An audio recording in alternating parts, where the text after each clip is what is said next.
everyone. Good afternoon. Welcome to the National Press Club. My name is Alan Adams. I'm chairman of the Board of Governors of the Press Club and an editor with the business newsletter Research Recommendations. I'd like to welcome club members and their guests in the audience today, as well as those watching on C-SPAN and those listening to this program on National Public Radio and Global Internet Computer Network. Before introducing our head table, I'd like to remind our members of some of the upcoming speakers. This is the last luncheon of the summer. We'll begin again on Wednesday, September 6th with Alex Troutman, Chairman of the Board and CEO of the Ford Motor Company. On Thursday, September 7th, Secretary of Education Richard Riley will address a press club audience. And on Friday, September 8th, we have the President of Panama, Ernesto Perez Baladeras. Transcripts and audio and video tapes of press club luncheons are available by calling 1-800-NPC-2334. If you have any questions for our speaker, please write them on the cards provided at your table and pass them up to me. I will ask as many as time permits. I'd like now to introduce our head table guests and ask them to stand briefly when their names are read. From your right, John Kidner, Capital News Features. Mary Otto, Knight Ridder Newspapers. Tom Price, Dayton Daily News. Jeffrey Friedman, Asia Times. Vanita Anand, Pensions and Investments. Tobin Beck, United Press International. Skipping over our speaker, Mark Johnson, Media General News Service and Chairman of the National Press Club Speakers Committee. Doris Margolis, Editorial Associates and member of the National Press Club Speakers Committee who arranged today's luncheon. Ron Serro, Acting News Director, Washington News Network, and past President of the Washington Press Club. John Fogarty, Editor, Kiplinger California Letter, and past President of the National Press Club. Martin Kuhn, freelance journalist. Gus Gallagher, The Gallagher Company.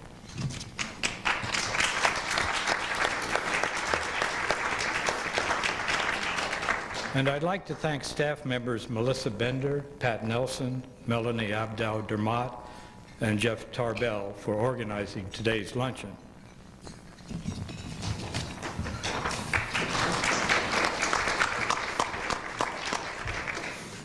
Our guest today has been hailed as an actor's actor, and with some 85 films, plays, and TV movies to his credit, it's easy to see why.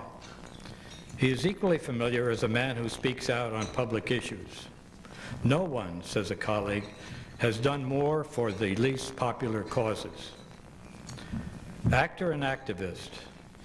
Mr. Sheen perhaps represents the strongest, most public combination of those two roles. Again, no one would be better able to give us an assessment on the subject that has long intrigued the public: the impact of popular entertainment figures on public policy. Born in Dayton, Ohio, Martin Sheen was the 7th of 10 children in what he describes as a pretty poor family. He has never forgotten his roots, and his dedicated work on behalf of the underprivileged bear testament to that. Many of you will remember his searing portrayal of homeless advocate Mitch Snyder in the 1986 TV movie Samaritan, The Mitch Snyder Story. He visits with us at a time when he was deeply involved in another public interest area, the 50th anniversary of Hiroshima. Sheen's ascent to the top rungs of American filmdom have been the result of hard work, perseverance, and such impressive talent that he would be singled out for his early theater performances where the play itself was a dud. He made his Broadway debut 31 years ago in Never Live Over a Pretzel Factory, and he never looked back. Acting, narrating, and/or directing in a countless array of productions. Mr. Sheen's skills have spanned Shakespearean works, TV soaps, such as As the World Turns and The Edge of Night, movies, Apocalypse Now, Gandhi, Catch-22, Gettysburg, and of course many more. Mr. Sheen, we're delighted to have you here. We thought for a bit we'd have to bail you out. Ladies and gentlemen, please join me in welcoming Mr. Martin Sheen. Thank you very much. Thank you. Thanks so much. Wow, that's very sweet. Thank you so much. I'm delighted to be here. And friends, I hope you'll forgive my long delay in responding to your very kind and thoughtful invitation to speak here. It only took me a year to accept this cup because, frankly, even for a windbag like me, I'm just not a very comfortable public speaker. But then I'm never really comfortable unless I'm uncomfortable. So I'm delighted to be here, and I hope that the next few minutes we can share a few thoughts, maybe have a few laughs. I can tell you some things about myself and some of the things that I'm concerned about. My last public speaking engagement was at the fundraiser for the Catholic school system in Seattle, Washington this past February. I had been invited to come up there about 4 years ago by one of my heroes, Bishop Hunthausen, and he's since retired, but I've continued my commitment to this cause with Bishop Murphy. And the fundraiser is organized in the same way that so many of them are. They rent a big ballroom in a fancy hotel downtown Seattle and invite in all the wealthy Catholics, lock the doors, and fleece them. And I'm the MC. So this past February, I was at the hotel down in the lobby and kind of welcoming people as they came and directing them upstairs to where the fundraiser was being held. And a young couple came along. I said, you looking for the Catholic fundraiser? I am. They said, well, fine, go up the escalator, second floor of the ballroom. Fine. Another couple came out. Are you looking for the Catholic school benefit? Yes, we are. Oh, fine. Go right up, second floor, escalator, ballroom. Here comes a guy looking me right in the eye, moving very swiftly, and gave me cause for concern. And I thought I should disarm him immediately. I said, excuse me, sir, are you here for the Catholic school benefit? No, I'm not, he says. I'm Jewish. And do you know why Catholics are delighted that Jesus was crucified rather than stoned to death? I said, no, I can't imagine why. He said, because it's a lot easier to do this than this. I almost fell on the floor laughing. He turned around, walked away without saying another word. I couldn't wait to get up to the podium and tell that story to all those rich Catholics, and I got the same reaction from them as I did from you. Before I go any further, I want to wish my son Ramon a happy birthday. He's in Nashville, Tennessee. You know, the birth of any child is an extraordinary event, but the fact that I was forced to deliver Ramon alone with my wife in our living room of a Staten Island apartment in New York, I hadn't planned it, God forbid. I could not have been more unprepared. No one could have been least prepared for a childbirth. I'd never seen a baby born. I'd never seen films of a child born, never a photograph. I had a bottle of alcohol and a copy of the New York Sunday Times. The alcohol was not for drinking and the Times was not for reading. Unfortunately, a serious situation developed, in fact, an emergency. It's very true. I thought I was going to lose both of them as the baby became lodged in the birth canal, and some spirit overcame the three of us, and we worked very hard and wrenched him out, and thank God he survived. And the paramedics arrived and things were calming down, but I was still so ignorant that I thought the placenta was his twin. They took us to the hospital where I spent most of the day making sure they were all right, and that early evening I started home exhausted and kind of walking on air, and I was headed down the street and I noticed a newsstand, and the papers were shouting the headlines that Jackie had a boy. It was August 7th, 1963. Unfortunately, young Patrick Kennedy died about 2 days later. I never met John or Jacqueline Kennedy, but the events of that day live in the book and volume of my heart, and they are fondly remembered every August 7th. So happy birthday, Ramon. I want to thank Father John Deere for delivering me here this day. Father John, besides being a very close personal friend, is also a great source of inspiration and nourishment by his long commitment to gospel peacemaking and social justice through nonviolent activism. This is Father John's latest book, Peace Behind Bars, a peacemaking priest's journey from jail. You don't get many priests in jail. But I just want to read from you the first paragraph from this book. It's very brief.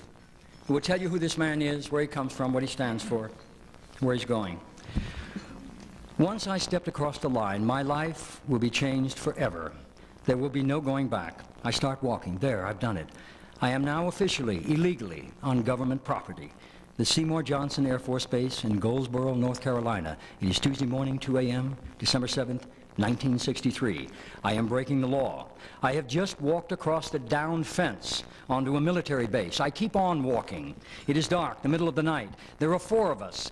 70-year-old peace activist Philip Berrigan, 30-year-old homeless advocate Lynn Fredrickson, and 24-year-old Catholic worker Bruce Frederick. The plan is to keep on walking through the woods, through the fields, over the runways, on the tarmac, to one of the enormous F-15E nuclear fighter bomber aircraft, where we will hammer on it to fulfill Isaiah's mandate to beat swords into plowshares and keep Jesus' command, love your enemies.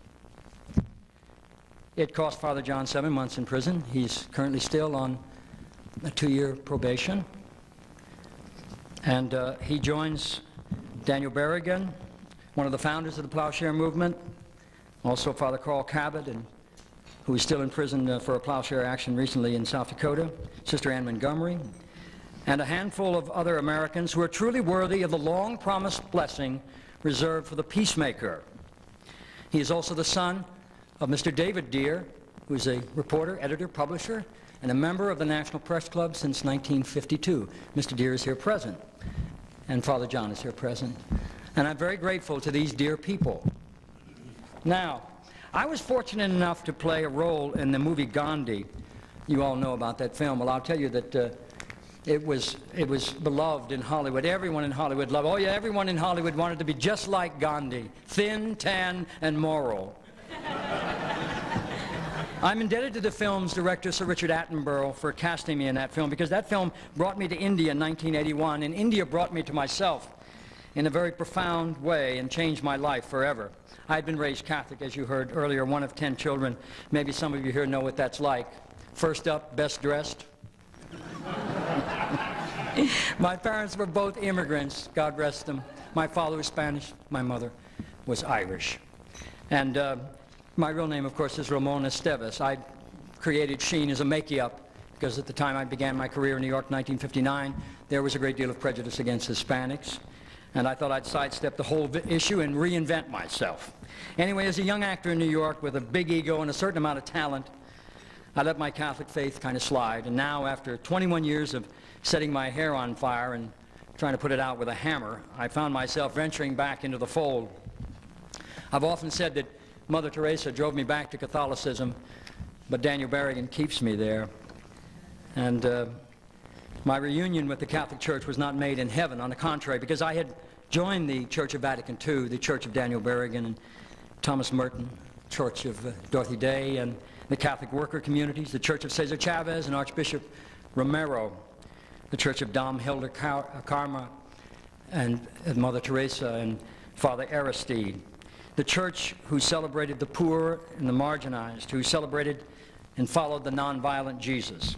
I would no longer be inspired by the idea of immortality, but rather by the promise of resurrection.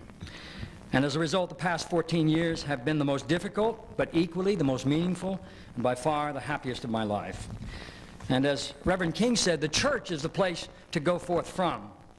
And I could not go forth without an identification for this new adventure. So I believe all of us need to identify ourselves, no matter who we are, where we find myself. I think it's really vital that we do this. If we fail to identify ourselves, there are enough entities in our culture that would be very happy to do it on our behalf. And they include our professions, our religions, our political parties, even talk show hosts, the government, even our families, the military, not to mention pollsters, just to name a few. And some of us will spend a lifetime trying to free our identities from these common cultural bonds. Then we must do so in order to truly know ourselves and take personal responsibility for our lives. For my own part, I prepared a personal ID should I ever lose sight of my true self. And it goes as follows. I am Ramon, called Martin, your brother, a private citizen with a public image who tries to confront the vital issues of peace, the environment, and social justice through a loving commitment to nonviolent witness in an effort to unite the will of the Spirit to the work of the flesh. That sounds a little preachy. I'll share a story with you about Mahatma Gandhi. One day, a mother brought her young child to Gandhi and said, "Please, Gandhiji, you must tell my son to stop eating sweets." And Gandhi thought a moment. He said, "Well, all right, can you come back in 2 days' time?" "Fine," she says. She leaves. 2 days later, she comes back again. And Gandhi takes the child aside and says, "Don't eat sweets." And the mother says, "Is that all?" And Gandhi says, "Yes." And the mother says, "Well, I appreciate that, but why couldn't you have said that 2 days ago?" And Gandhi said, "Because 2 days ago I was still eating sweets."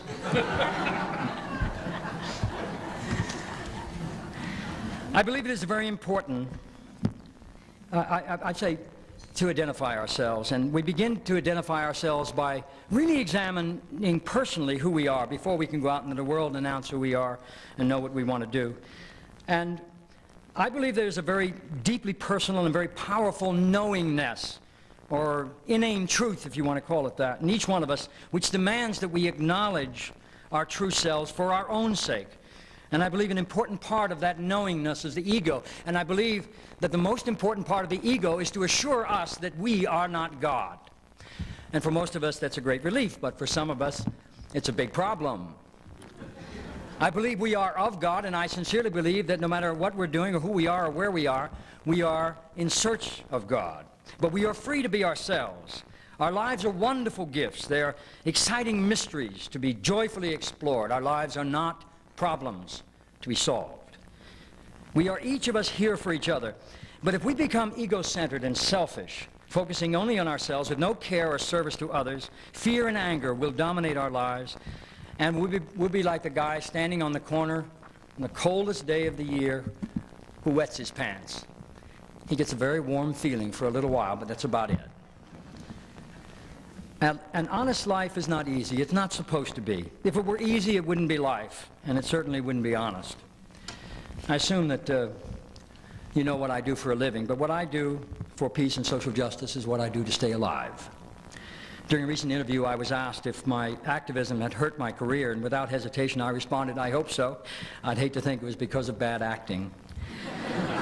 Then there is always the question, does celebrity involvement help or hinder a cause? I assume that means from the media's point of view, because I don't know anyone else who really cares. My experience has taught me that there are always those in the media who will love you no matter what you do, and there are always those in the media who will not love you no matter what you do. And so you consider each side equally and ignore them. But this above all, no matter what I am called to do, I am never asked to be successful. I am only asked to be faithful. And the only person I may ever change may be myself. My involvement in peace and social justice has always been a deeply personal commitment. I believe anything of real value, whether in the arts or public service, must be personal. Anything impersonal is generally of little value or lasting effect. And so consequently, I couldn't think of a better way to celebrate my 55th birthday this past week than by protesting at the Pentagon for disarmament and with a personal apology to the Japanese people for the atomic attacks on Hiroshima and Nagasaki. Seems to me that if you hurt someone, it's always a good idea to apologize. Not only does it help the injured party, but it helps yourself. St. Francis says, "Praise to you, my Lord, for those who pardon one another in your name." You know, it occurs to me that the closest thing to an apology by a high-profile American concerning Hiroshima came from General Eisenhower, who said, quote, "We should never have dropped that horrible thing on those people." And I agree. And isn't it interesting that with all of the horrible violence that is tearing our culture apart for these past 50 years. I have never heard, maybe I'm not listening close enough, but I have never heard of a high-profile politician who has advocated nonviolence as a family value. We have become addicted to personal and institutionalized violence. Our cities are crumbling. We're killing each other at a rate of 24,000 people a year by handguns, and we're maiming an additional 100,000. We ought to seriously consider establishing a program of Violence Anonymous. Nonviolence is the ultimate family value. If we're going to uphold family values, we need to be consistent and uphold nonviolence and teach children nonviolence and model nonviolence for future generations. I wholeheartedly support those in Congress who criticize Hollywood for promoting violence in films and television. But Congress must stop seeing the speck in its neighbor's eye and begin to feel the 2x4 in its own. They must stop funding the Pentagon at $288 billion a year. They must stop seeking military solutions to international crises such as Bosnia and Central America and start funding nonviolent alternatives to conflict and get to the root of violence by serving the poor, housing the homeless, feeding the hungry, educating the ignorant, creating jobs for the unemployed, outlawing weapons trading around the world, dismantling our existing nuclear arsenal, and cleaning up the environment. Nonviolence is not a sometimes thing. You cannot expect to be effective if you are pro-life and against violence in the entertainment field and then advocate the death penalty and military solutions in Bosnia. Being truly nonviolent and consistent means saying a very clear no to every form of violence, all war, all nuclear weapons, all capital punishment, all racism, all sexism, all torture, all poverty, and every threat to the environment. To be truly pro-life, we must be nonviolent towards everyone, including the poor and all of our enemies. By the way, the Center to Prevent Handgun Violence is hosting a benefit screening of The American President, a new film from director Rob Reiner, starring Michael Douglas and Annette Bening, and co-starring yours truly, Richard Dreyfuss, Michael J. Fox, David Paymer, and Ann Devere Smith. It's here in Washington on November the 9th. Although I'm not able to attend due to a prior commitment, I urge your attendance to benefit the center, which of course is founded by those two very heroic people, James and Sarah Brady. And lastly, friends, I want to use this public forum to make a personal appeal to French President Jacques Chirac and the French people to reconsider the resumption of nuclear testing in the Pacific next month. And I would like to suggest canceling those tests in the name and in the honor of Jacques Cousteau, who more than anyone on earth taught us about the oceans of this planet and all the precious life they contain that vitally needs our protection. Seems to me a very last thing this old world needs is another nuclear bomb exploding in its belly. Thanks for your attention. I appreciate it. All the best.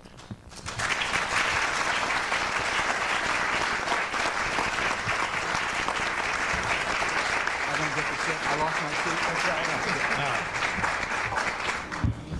seat. We have a number of questions here. Oh, I can't imagine Sorry why. about that. I think this one perhaps is refers to your talk primarily about your activist role, but this asks, what is the spiritual connection between actor and activist? I don't know, really. I'm still looking for it. But I think that the road to spirituality begins with creativity. And I think that an actor, an artist, anyone involved in the arts has to be interested in creativity. I don't think that you can get off the hook without having some measure of spirituality, whether you call it that or not. Some transcendence, some knowingness. I think it has to be something very deeply personal. As I said earlier, if it's not personal, it's impersonal. If it's impersonal, who really gives a damn, you know? How many of you here present were present last night at the National Cathedral for the prayer service? 1, 2, 3, 4? Okay. And the rest of you, maybe you heard what went on there. We had a service commemorating the bombing of Hiroshima, August 6, 1945. And we were told that the cathedral, that is, those in charge there, were not taking a position. They had no opinion on this business of whether it was a humane thing or a mistake to drop the bomb on the Japanese. And we were somewhat constrained in that. And we gathered in this holy ground, in this holy place, to serve God, which means to serve the truth, and nobody was speaking the truth. We were given things to say. I participated just as much as anyone else. And then Daniel Berrigan got up. Incidentally, he was arrested at the Pentagon this morning. He was unable to be here. And Dan spoke a little truth. And the Spirit entered that cathedral, and it freed all of us. And not just us, but those poor souls who were given the command not to publicly say anything about Hiroshima. So I'm very grateful to Dan Berrigan and the Holy Spirit for pushing us all towards freedom, because that's the only thing we lack. We are so governed by fear. I see it in the faces of people all over this country, everywhere you go. People are afraid to be themselves. People are afraid to express their heart, to expose their souls to anything that is not kosher, anything that is not acceptable. And my friends, that's what our identity is. The problem with our culture, as I see going down towards the end of this millennium, is silence. And all I'm trying to do with my life and my work and my appearance publicly, even privately, wherever I go, is to put words on the heart, put words on what we're really thinking, what we're really feeling, and to alleviate some of this awful, awful fear. There is nothing to be afraid of. Just express your hearts and your souls and let the Spirit in and be pushed towards real freedom. I don't think that answers the question, but I did want to say that.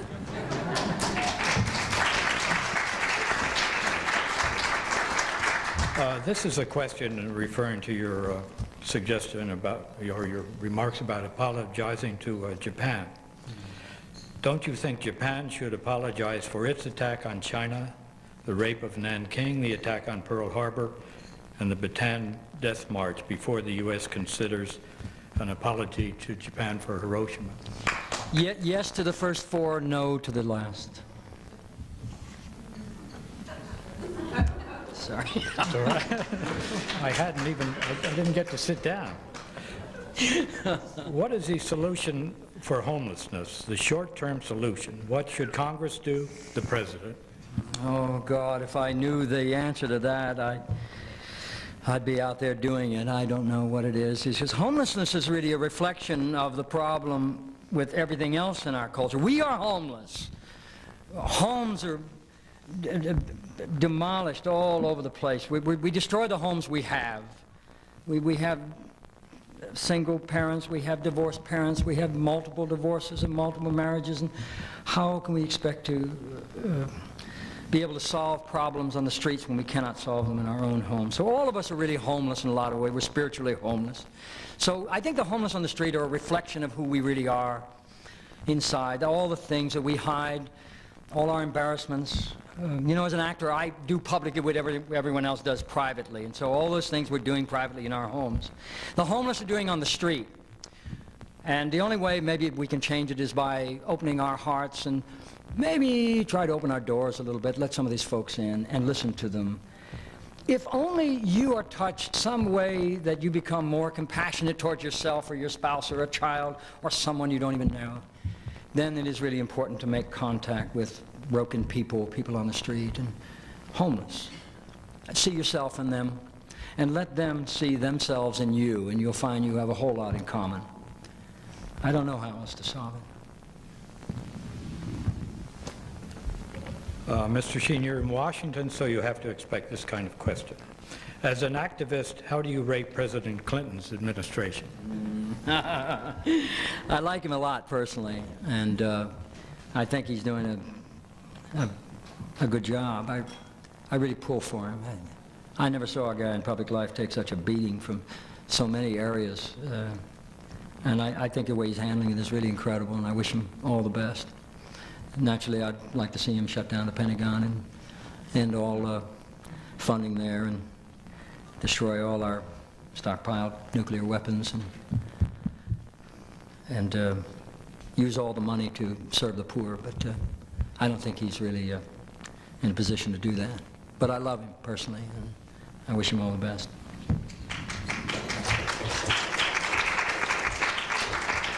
We have some questions on your other career. What do you see as the impact of communications mega mergers, Disney, Westinghouse, GE, with the 3 networks? What does this mean for the arts, entertainment, and let alone the news program? Well, I don't know if we're going to be able to tell the difference. And that's pretty much the way we've been moving for an awful long time. You know, news is show business. I don't know. For my own part, I'm not really involved in it. I don't own any stock in any of these companies, and I don't really pay much attention to them. So I don't really have much of an opinion. I think the press has a responsibility, and I think by and large they fulfill that. I'm always grateful when you guys show up at the demonstrations, because it lessens the chance of any violence, because the whole world's watching when you guys are there. I think that's a very important thing, and I encourage you to cover such things. I don't know what kind of stories you're writing, because I don't read them, but I certainly appreciate your presence when I see you there. So. You have worked in all 3 mediums, TV, theater, films. Which is the most effective, makes the most impact on the public from your point of view? Well, I think it's the project itself. You can do a great play and no one will see it. You can make a great television film and no one will see it. Do a great movie and no one goes to it. So you can't judge the effect. You can only judge the effect it has on you and why you're doing it. It's the material and hopefully the chance that it has of getting exposed to the general public.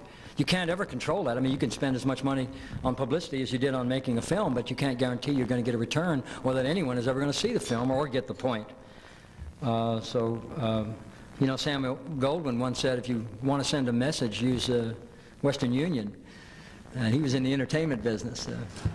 So I don't know, man. You know, it seems to me that the two have been heading together for so long, and that I don't know. It's hard to say. I guess it's just up to the material and the people involved in it, and how much they believe in it, and how personal it is, and how much they want that message to get out there. That really determines the success of it, whether it's successful now or 50 years from now. I once did a film that was bombed so badly that it took 5 years before it became a classic.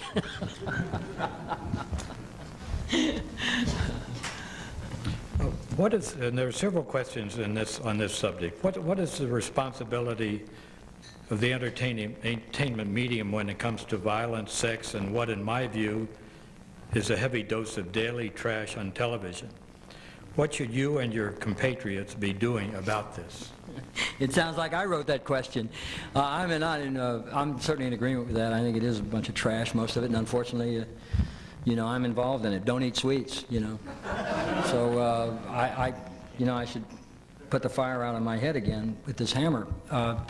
No, man, it's pretty bad. The sad thing is not only what we're doing, but the way we're doing it, and the way children are influenced by what the violence they're seeing in cartoons and some of these shows, which I can't believe they're on the air. The insidious violence and subtle forms of violence. And then you go to the playground, you see 2 kids beating the hell out of each other, and you wonder where they learn. And they laugh when they knock each other down and hurt each other. And they stand back, you say, what kind of action is this? Where does this come from? Go and look at what they're looking at on television, you know. It's a pretty sad state of affairs. You know, some of these talk show hosts, God, I listen to the radio for music mostly, but sometimes I get stuck with these guys, and I'm forced to listen to some of the things they say. I think the worst disservice they give the country is they desensitize the a sympathetic public towards the poor, towards the marginalized, towards the homeless, the unemployed, the incarcerated. That's the worst service they could perform. And when you think of how they're doing it, what are they doing? They do that personally. If one of them dropped dead, there'd be a guy walk in the next day with the same message, and they keep going. So you got to examine who's sponsoring the program. They're selling cars and clothes and groceries and land and insurance and all sorts of things with that message. That's what's going down. That's what the media has to start paying attention to. You're sponsored. You're selling goods and services with this kind of rhetoric. And I think it's very damaging, but it's entertainment. You know, that, what's the guy's name that, can't think of his name, what? See how easily you know who he is? You know, this guy, I mean, he said it on himself once. He said, "Don't take me seriously, I'm a clown." What are we taking him seriously for? Let's take him at his word, you know? So, I don't know. Did that answer the question? I hope so. Yeah. I'm such a windbag. You thought I was kidding when I started, didn't you? Next. Here we go. Next. All right. We'll change the subject for you. Okay, you have worked in Croatia and Bosnia.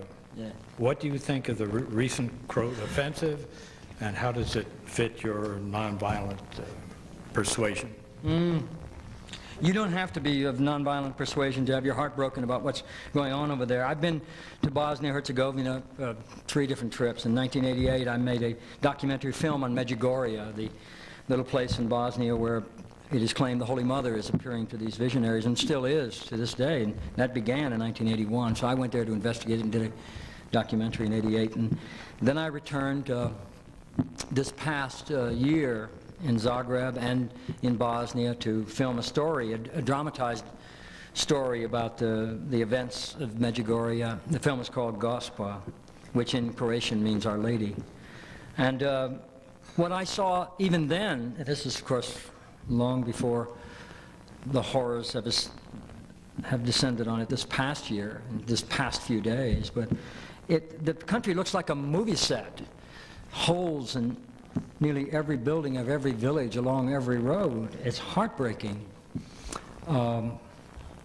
what they have done to themselves, and unfortunately it may take another generation to solve some of these problems, because the bloodletting has been so deep and has run so long and has divided so many families and communities that they may not be able to get it back together in our lifetime. This recent offensive by the Croatians just a few days ago, the anniversary of Hiroshima, as a matter of fact, is most disheartening. I had met with President Tushman last year and talked about him being the initiator of peace in the region, because the Croatians, frankly, have the strongest connections here in the United States. They have a great community here all over the United States, Canada and Australia. Some of them are very powerful in the political arena and financial arena, and they have a great deal of influence in the West, and they could have made this thing go either way. So I'm very confused about what Our Lady of Medjugorje, the Mother of Peace, really means. And does she really speak Croatian? I don't know, man. I think of Our Lady as being Jewish and Bosnian and Serbian and American and Canadian and Chinese and Japanese and all denominations of all people of God. And I think the Croatians are going to have a lot to answer for themselves. I think they did to the Muslims what the Serbians did to them in the beginning of this horrible war. And they've laid low the last few years so they could arm and train and now go after them. And you know, there's an old Jewish adage which says, choose your enemy well, for he is what you will become. And I think that's what we're seeing in all of Bosnia-Herzegovina. My heart goes out to these people and to this country. And the worst is not over. So, please God, some measure of truth and peace will come to that dear place. There are a number of questions about the arts and your role. I guess this question is just one. Is there a ceiling on true artistry that can't be expanded, however big the communications explosion? Is there, say it again for me, please. Is there a... Is there a ceiling on true artistry, even with the communications explosion that opened so many avenues? No, I don't think so. It just depends on what we determine is real artistry. we bandy that thing around, but art is something that is based in truth and is universal. And I don't know very much what we're seeing that's coming down the pike today described as art is really art. I don't know, man. You know, some of it could be, but I don't know how long it's going to be around. But the art of the ages past has stood the test of time and moved the hearts of every generation that have surrendered to it. So I don't know what we're in for now, but I don't think it's very artistic. I'm a little worried about it. I guess that question in part refers to the 500 cable channels rather than 50, and whether that enhances the artistic role. Oh, I see. Gee, I don't know, man. You know, I don't have one of those cable deals, you know. So. Okay. Well, that isn't our gift today, but we certainly should have thought of that. What was your favorite acting role and why? Now, there are several questions to that point. So. Oh, okay. My favorite role was in a movie called Badlands that I made in 1972, directed by Terrence Malick, written by Terrence Malick as well. And it was released through Warner Brothers in 1974. Did I say 72 we made it? Yeah, it was a long time getting to the screens because he made it independently and on a very low budget. And it began to have a life of its own and became what they very graciously call a modern classic. And it was the most fun I ever had making a picture. We made it over in a little community in Colorado.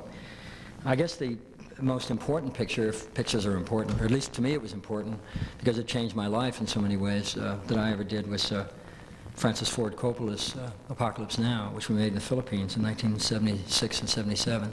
That had the strongest impact on me personally, as well as my career. In fact, it really got me international notoriety, which I had never had before or since.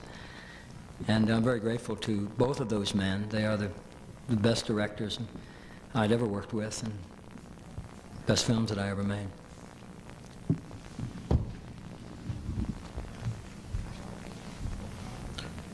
You recently were arrested for demonstrating at the Pentagon without a permit. Oh, is that what I needed? Oh, how silly of me. Well, why didn't I think of that? Well, I'll go on, because you may have to. It gets worse. All right. Does it benefit your cause to demonstrate without first requesting a permit?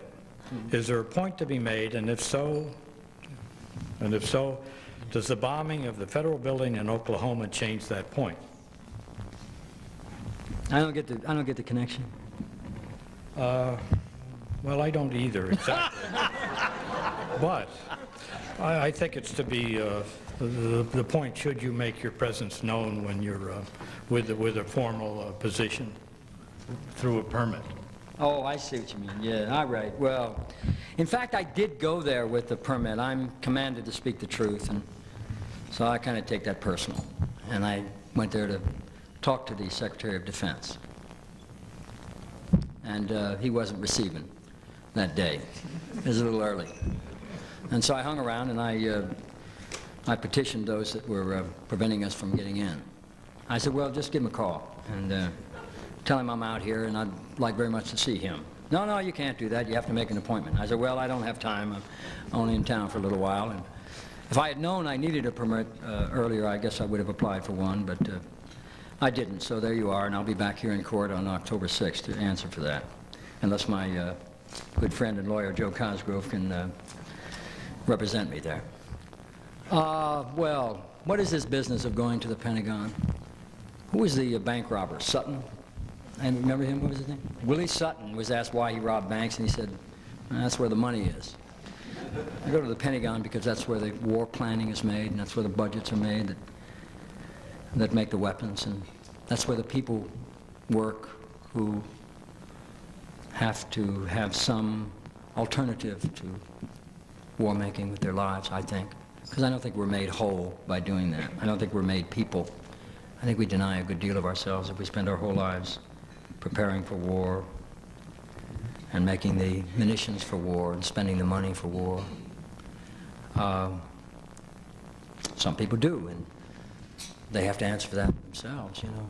But for my own part, I don't think war making or war preparation is any good for the human species, and so just for me and my own salvation and my own truth, I have to go there and say, hey, guys and gals, you can't do this in my name anymore. I protest. And I come as a member of a faith community. I believe that non-violence is the only way. And my church tells me that that's true too. If Jesus is not non-violent, then I don't really want any part of him, because all that he did then is a lie.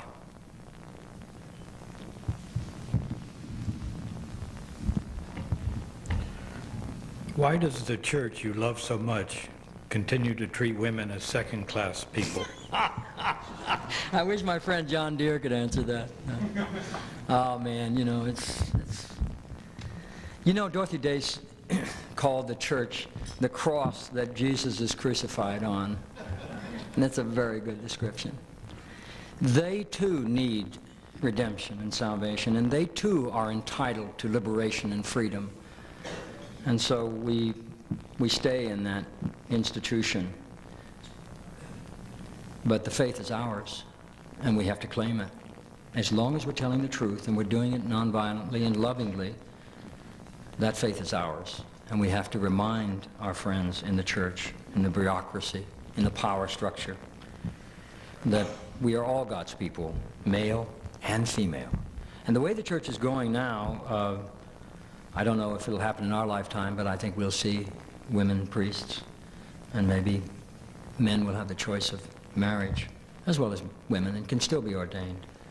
I think it's the only future that we can really expect with any intelligence. And I know that it's going to happen. But then I don't speak as an authority on the church. Thank God.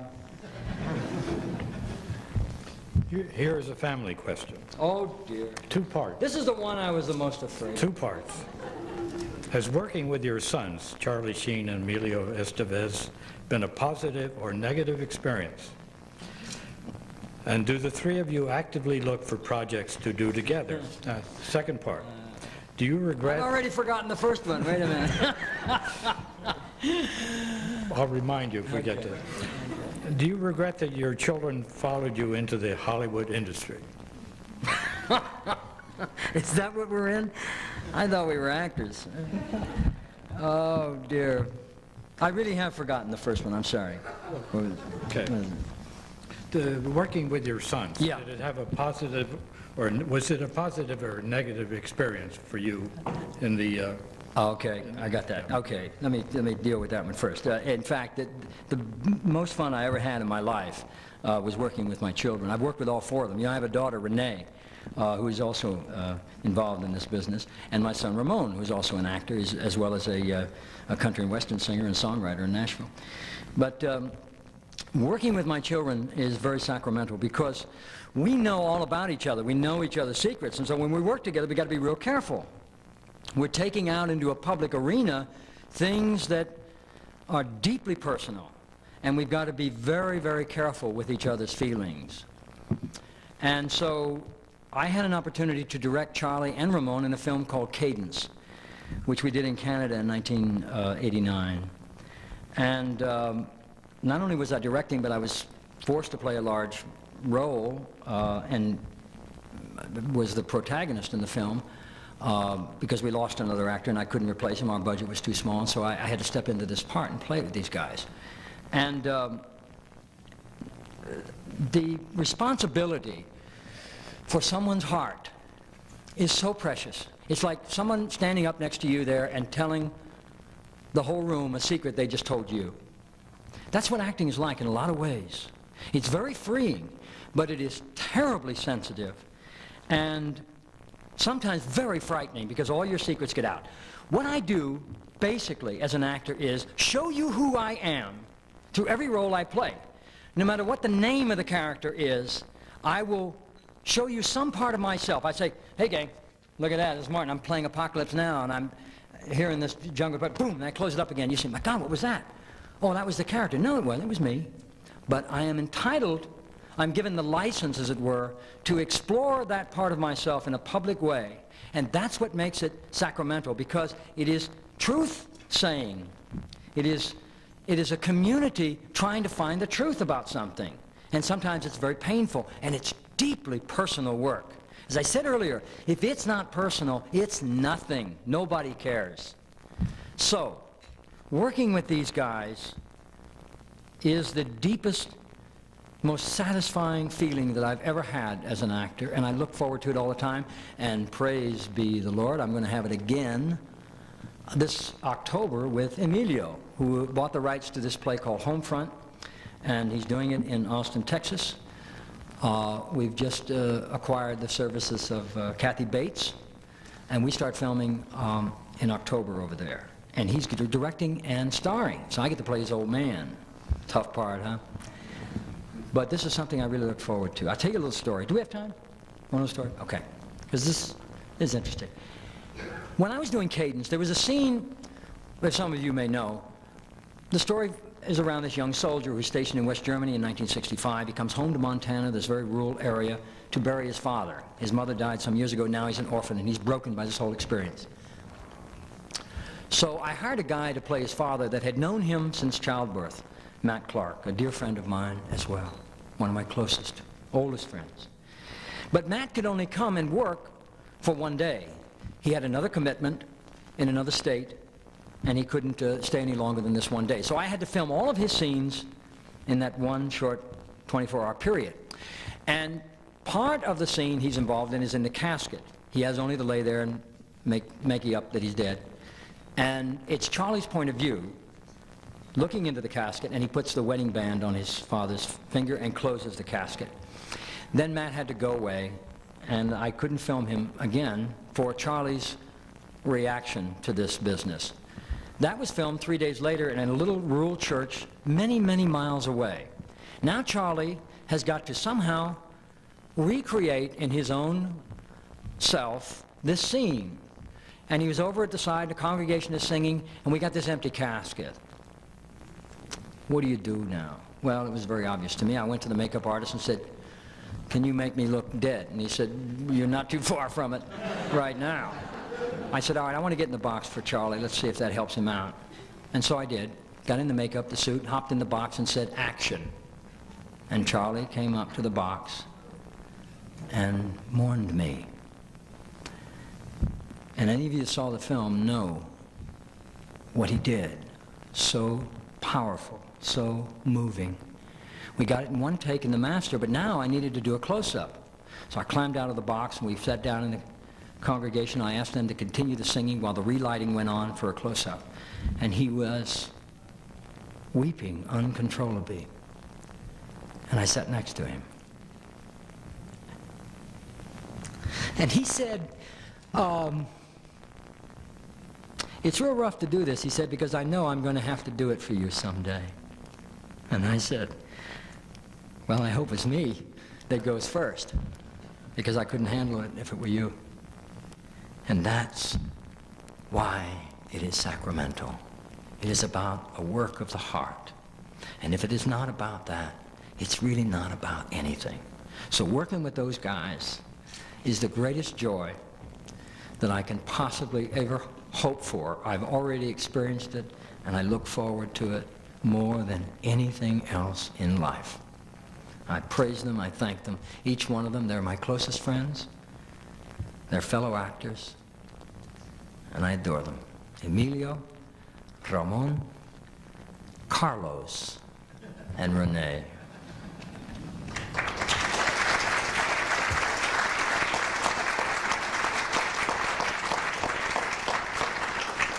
Is that it? No, Mr. Oh. Sheen, no. We've arrived at our final question. I wanted to go out on a dramatic note. All right, next case. Perhaps dramatic. You know, the only time I've seen this program series, I'm going to interrupt just a minute, because I remember this guy standing on this side, you standing over there. I assume it was you, and I was watching this in a hotel room one time, because I don't get the thing, I don't think. And it was Ted Turner. And he was really upset about something, and he was pushing you out of the way and going in, and I was watching him, fascinated. Yeah.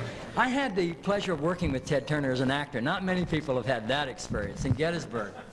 Well, perhaps. What, you going to say something? I was going to say, I just wanted to say something. Like oh, he didn't like. Okay, because we went on tour, a publicity tour for Gettysburg, and we traveled in New York and Los Angeles and talked to the press for hours and hours and hours. And I really got to like him. And I said something to, I think it was USA Today, and later he quoted me. Do you know what it was? I said, Ted Turner gives the rich a good name.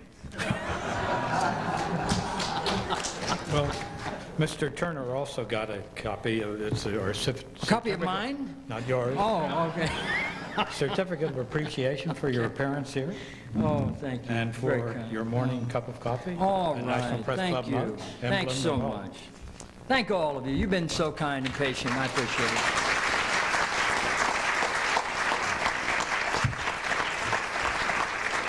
You aren't through yet. Oh, we're not through yet. This is a two-part question. Okay. You were mayor of Malibu at one time. Do you have any future political aspirations? Part two. What do you think about an entertainer being president? Well, I'll start with the last question. We had an entertainer as president, and I won't say anything more. Part one, I've forgotten. Mayor of Malibu. Do I have any political aspirations? Thank God, no. I was honorary mayor of Malibu back in 1989. I lasted about 3 or 4 days because I had declared Malibu a nuclear-free zone, a safe haven for all living creatures, including the homeless. And it was very upsetting to some people. Mind you, I had no official position, and Malibu was not even a city. Now it is a city. And they have a mayor who is elected by the residents, and I'm very happy for them because they don't have to put up with me anymore.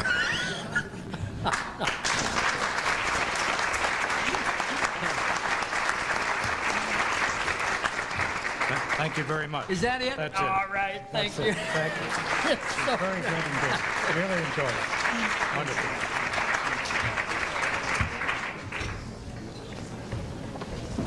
Are you headed out?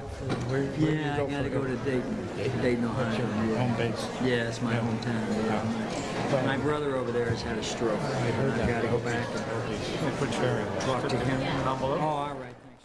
Intrigue the public. The impact of popular entertainment figures on public policy. Born in Dayton, Ohio, Martin Sheen was the 7th of 10 children in what he describes as a pretty poor family. He has never forgotten his roots, and his dedicated work on behalf of the underprivileged bear testament to that. Many of you will remember his searing portrayal of homeless advocate Mitch Snyder in the 1986 TV movie Samaritan, The Mitch Snyder Story. He visits with us at a time when he was deeply involved in another public interest area, the 50th anniversary of Hiroshima. Sheen's ascent to the top rungs of American filmdom have been the result of hard work, perseverance, and such impressive talent that he would be singled out for his early theater performances where the play itself was a dud. He made his Broadway debut 31 years ago in Never Live Over a Pretzel Factory, and he never looked back. Acting, narrating, and/or directing in a countless array of productions. Mr. Sheen's skills have spanned Shakespearean works, TV soaps, such as As the World Turns and The Edge of Night, movies, Apocalypse Now, Gandhi, Catch-22, Gettysburg, and of course many more. Mr. Sheen, we're delighted to have you here. We thought for a bit we'd have to bail you out. Ladies and gentlemen, please join me in welcoming Mr. Martin Sheen. Thank you very much. Thank you. Thanks so much. Wow, that's very sweet. Thank you so much. I'm delighted to be here. And friends, I hope you'll... Mary Otto, Knight Ridder Newspapers. Tom Price, Dayton Daily News. Jeffrey Friedman, Asia Times. Vanita Anand, Pensions and Investments. Tobin Beck, United Press International. Skipping over our speaker, Mark Johnson, Media General News Service and Chairman of the National Press Club Speakers Committee. Doris Margolis, Editorial Associates and member of the National Press Club Speakers Committee who arranged today's luncheon. Ron Serro, Acting News Director, Washington News Network and past President of the Washington Press Club. John Fogerty, Editor, Kiplinger California Letter and past President of the National Press Club. Martin Kuhn, freelance journalist. Gus Gallagher, The Gallagher Company.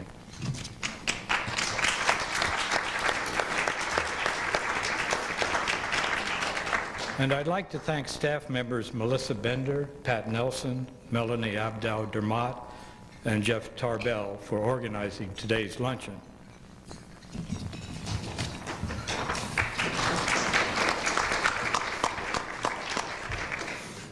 Our guest today has been hailed as an actor's actor, and with some 85 films, plays, and TV movies to his credit, it's easy to see why.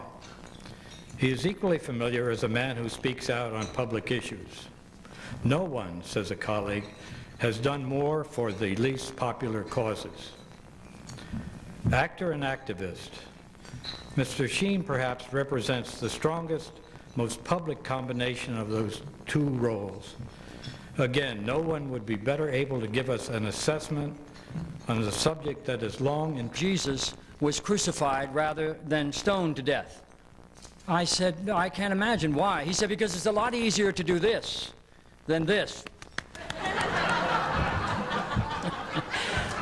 I almost fell on the floor laughing. He turned around, walked away without saying another word. I couldn't wait to get up to the podium and tell that story to all those rich Catholics, and I got the same reaction from them as I did from you. Before I go any further, I want to wish my son Ramon a happy birthday. He's in Nashville, Tennessee. You know, the birth of any child is an extraordinary event, but the fact that I was forced to deliver Ramon alone with my wife in our living room of a Staten Island apartment in New York, I hadn't planned it, God forbid. I could not have been more unprepared. No one could have been least prepared for a childbirth. I'd never seen a baby born. I'd never seen films of a child born, never a photograph. I had a bottle of alcohol and a copy of the New York Sunday Times. The alcohol was not for drinking and the Times was not for reading. Unfortunately, a serious situation developed, in fact, an emergency. It's very true. I thought I was going to lose both of them as the baby became lodged in the birth canal, and some spirit overcame the three of us, and we worked very hard and wrenched him out, and thank God he survived. And the paramedics arrived, and things were calming down, but I was still so ignorant that I thought the placenta was his twin. They took us to the hospital where I spent most of the day making sure they were all right, and that early evening I started home exhausted and kind of walking on air, and I was headed down the street, and I noticed a newsstand, and the papers were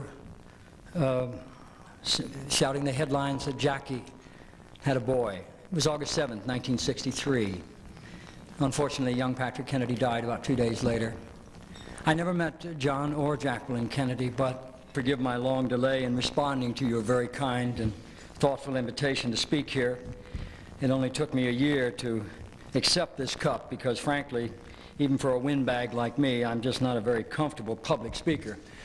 But then I'm never really comfortable unless I'm uncomfortable. So I'm delighted to be here, and I hope that the next few minutes we can share a few thoughts, maybe have a few laughs. I can tell you some things about myself and some of the things that I'm concerned about. My last public speaking engagement was at the fundraiser for the Catholic school system in Seattle, Washington this past February. I had been invited to come up there about 4 years ago by one of my heroes, Bishop Hunthausen, and he's since retired, but I've continued my commitment to this cause with Bishop Murphy. And the fundraiser is organized in the same way that so many of them are. They rent a big ballroom in a fancy hotel downtown Seattle and invite in all the wealthy Catholics, lock the doors, and fleece them. And I'm the MC. So this past February, I was at the hotel down in the lobby and kind of welcoming people as they came and directing them upstairs to where the fundraiser was being held. And a young couple came along. I said, you looking for the Catholic fundraiser? I am. They said, well, fine, go up the escalator, second floor of the ballroom. Fine.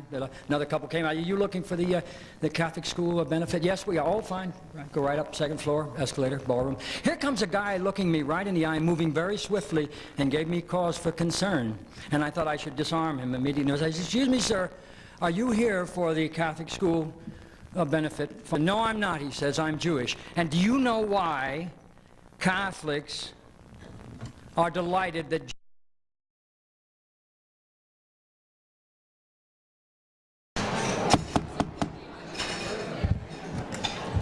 everyone? Good afternoon. Welcome to the National Press Club. My name is Alan Adams. I'm chairman of the Board of Governors of the Press Club and an editor with the business newsletter Research Recommendations. I'd like to welcome club members and their guests in the audience today, as well as those watching on C-SPAN and those listening to this program on National Public Radio and Global Internet Computer Network. Before introducing our head table, I'd like to remind our members of some of the upcoming speakers.